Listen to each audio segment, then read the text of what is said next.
샬롬, 중저 봉쇄시도원의 강문호 목사입니다. 넘기기 힘든 네 고비가 있었다, 이런 제목으로 말씀 나눕니다. 우리는 살아가다 보면 견디기 힘든 고비가 종종 찾아와요. 반갑지 않은 손님이에요. 보통 고비가 아니고 견디기 힘든 고비입니다. 빨리 이 순간이 지나갔으면 하는 역겨운 시간입니다. 어쩌다가 있는 고비가 아니라 종종 참 넘기기 힘든 고비가 골리앗처럼 성큼성큼 우리에게 다가오거든요. 이때 이 고비를 넘기지 못하면 극단적인 행동을 하는 사람들이 많습니다. 저 제주도 살아본 그쪽에 바닷가에 높은 바위가 있어요. 사람들이 거기서 바다로 뛰어내리면 편안하게 죽는다고 그래서 많은 사람들이 자살하는 바위로 알려져 있어요. 그래서 그 바위에 페인트로 큰 글씨로 한 번 더 생각하라, 그렇게 써놨어요. 자살하는 사람들에게 한 번 더 생각할 기회를 주기 위한 거예요. 어떤 남자가 넘기기 힘든 고비가 있기에 밤중에 그 글씨를 보지 못하고 기어 올라갑니다. 뛰어내릴까 그러다가 자살을 거꾸로 하면 살자인데, 자살할 힘으로 살자, 내 가정은 어떡하냐, 뛰어내릴래다, 자살, 살자, 자살, 살자.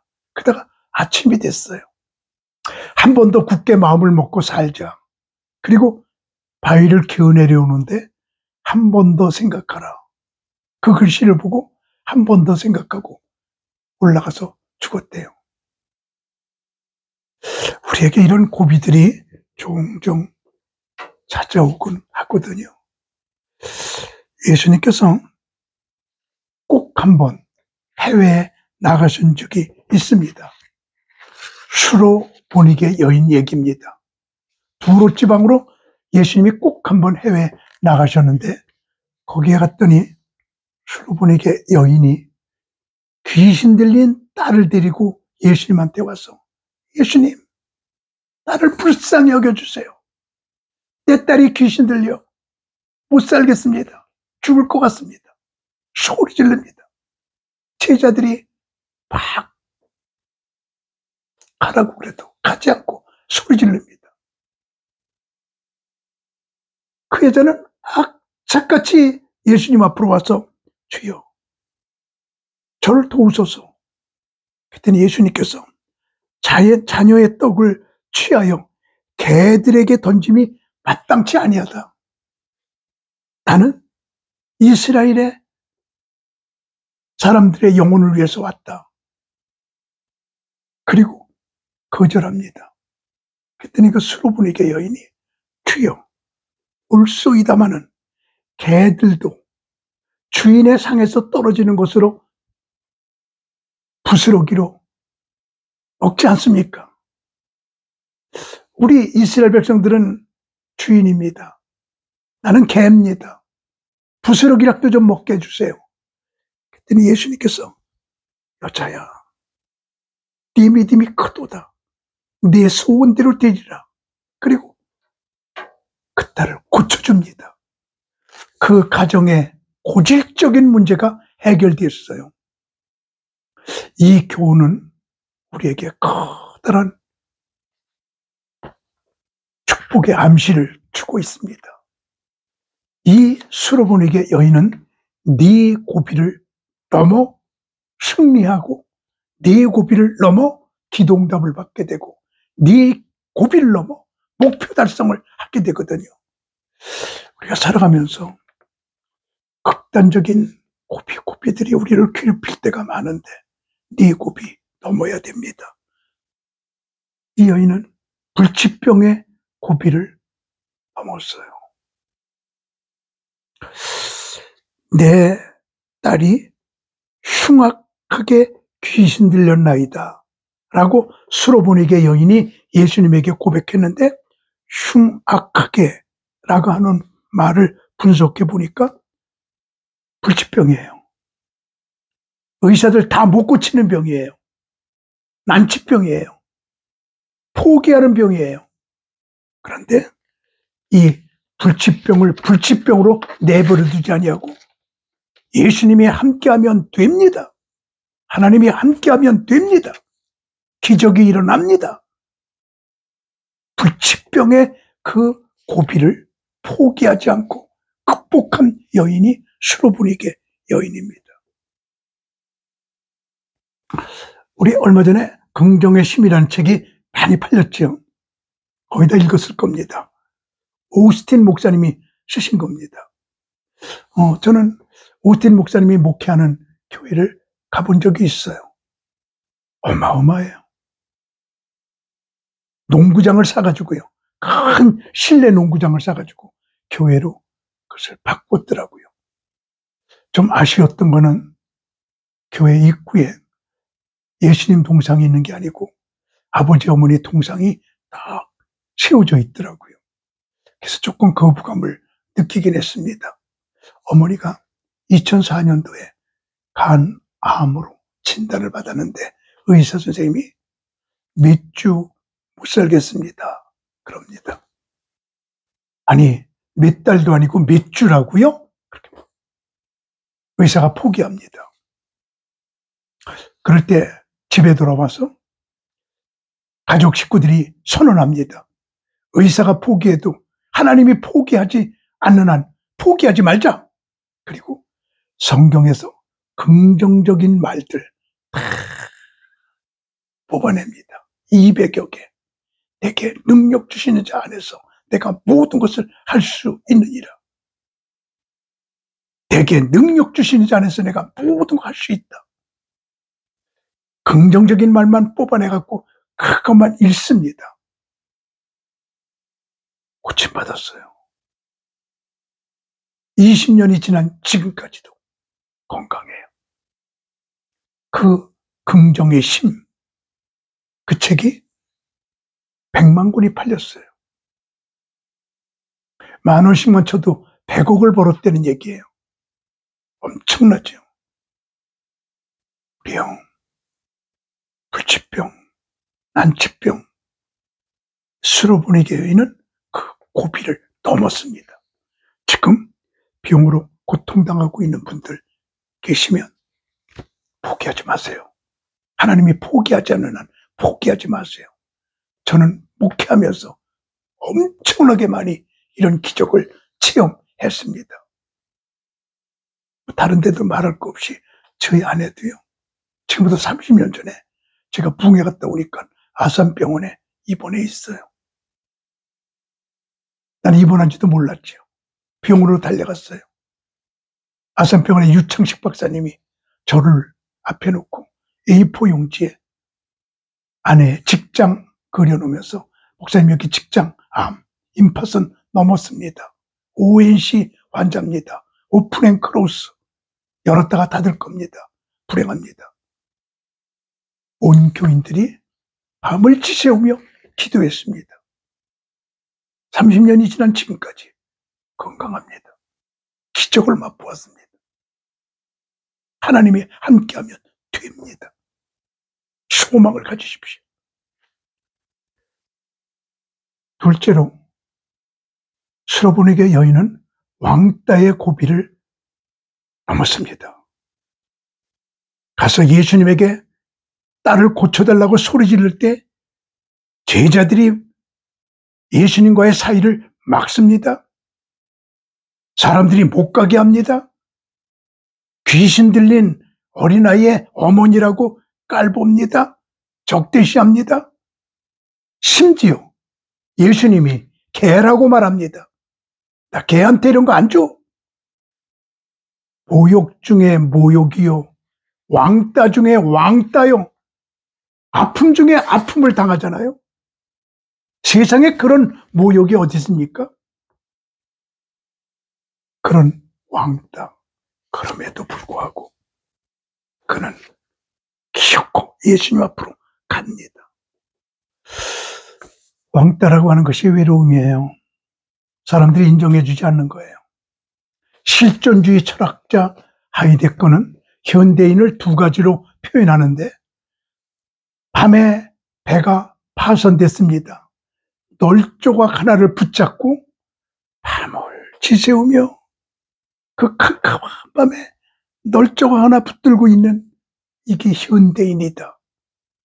또 하나의 비유는 캄캄한 밤에, 모두가 잠든 밤에 엘리베이터를 탔는데 고장 났는데 핸드폰도 없어요.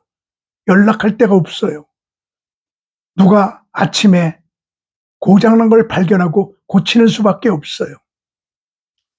이렇게 캄캄한 밤에 고장난 엘리베이터 속에 혼자 갇혀 있는 것 같은 인생, 이렇게 외로운 것이 바로 현대인이다 라고 말합니다. 헨리 나우에는 고독과 홀로 있기를 구분합니다. 고독은 쓸쓸해요. 홀로 있기는 하나님이 함께하는 공간이에요. 아브라함이 홀로 있을 때 하나님이 찾아오셔서 만났어요. 고독은 혼자 있는 쓸쓸한 단계지만, 홀로 있기는 일부러 홀로 있으면서 하나님을 초청하는, 하나님과 함께 있는 것이 홀로 있기예요. 우리는 고독하지 말고 홀로 있기에 시간을 많이 가져야 되거든요. 이 여인, 누구도 환영해 주는 사람이 없는, 그러나 하나님이 함께함을 믿는 홀로 있기 때문에 예수님에게 결사적으로 매달려 결국은 응답을 받아냅니다.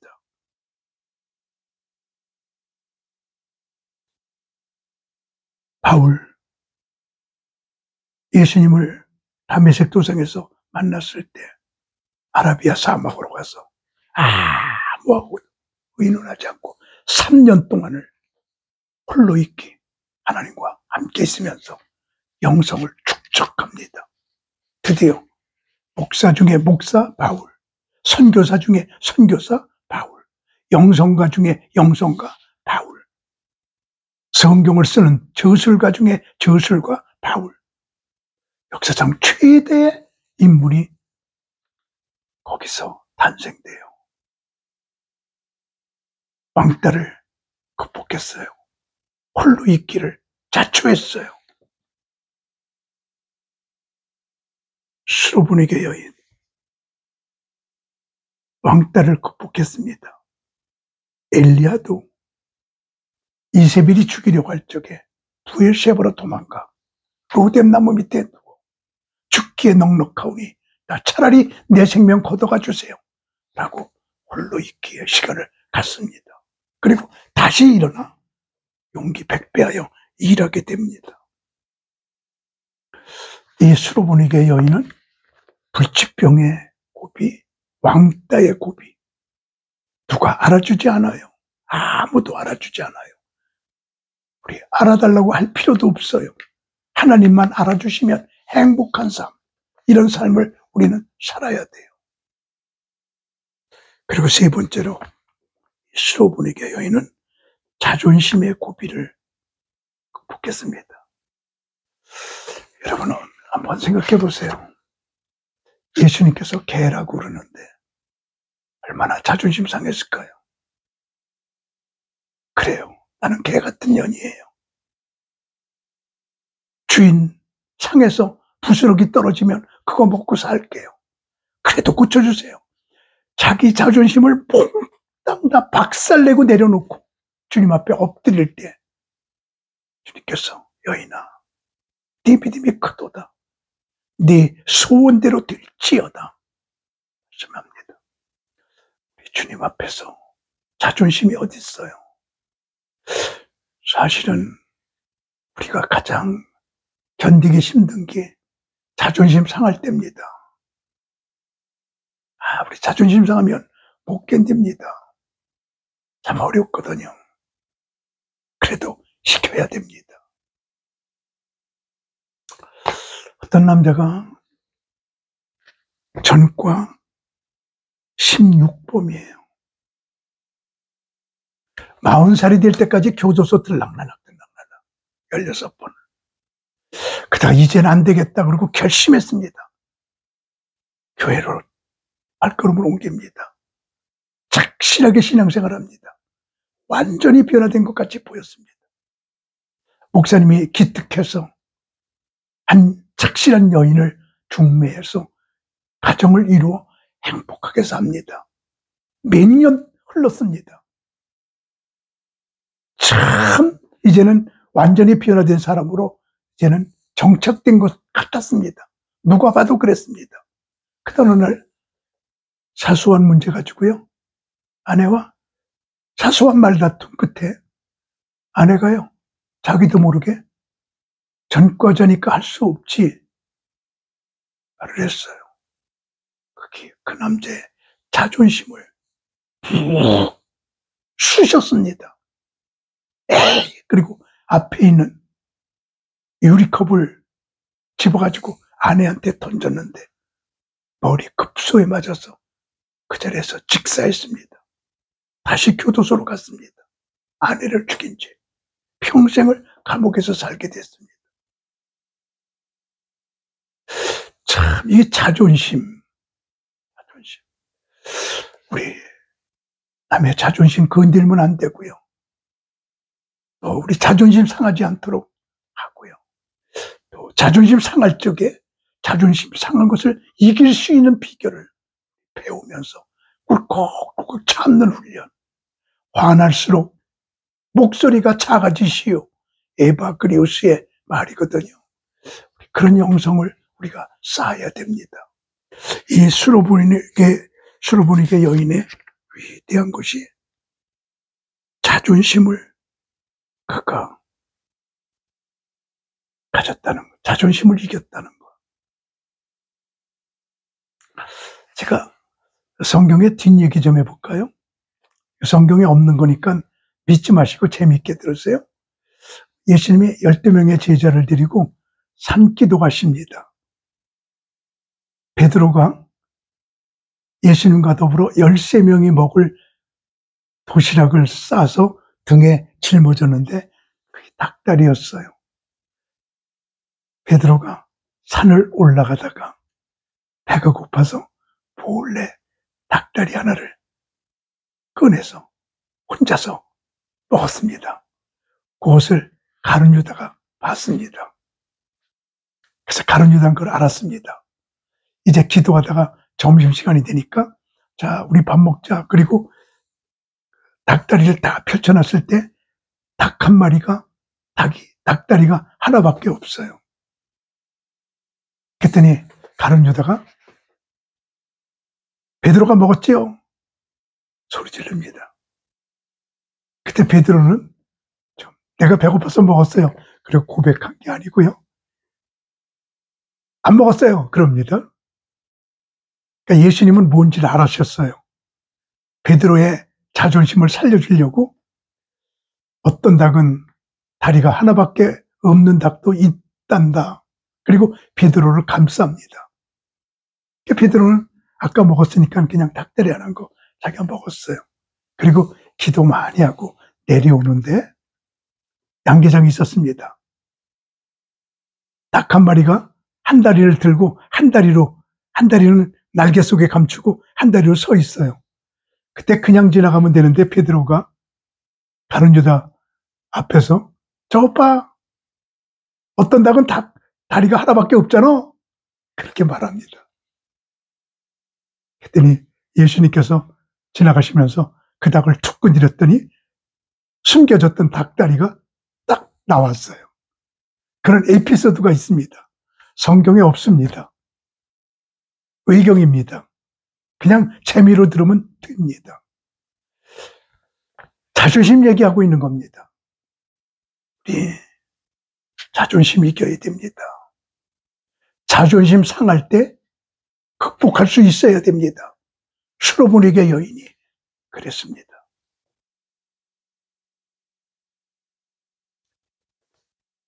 마지막으로 한 고비를 더 넘게 되는데 재도전의 고비예요. 재도전. 이 수로보니게 여인은 말리면 또 도전, 금하면 또 소리질름, 자존심을 상하게 하면 다시 외침, 될 때까지, 끝까지. 그게 승리의 비결. 그게 기도응답받은 비결. 그게 목표 달성한 비결이었어요.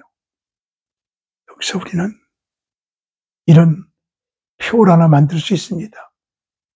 최선과 은총이 만나면 기적이 있습니다. 우리가 해야 할 일은 최선이고 하나님은 은총을 주시면 기적이 일어납니다. 그렇습니다.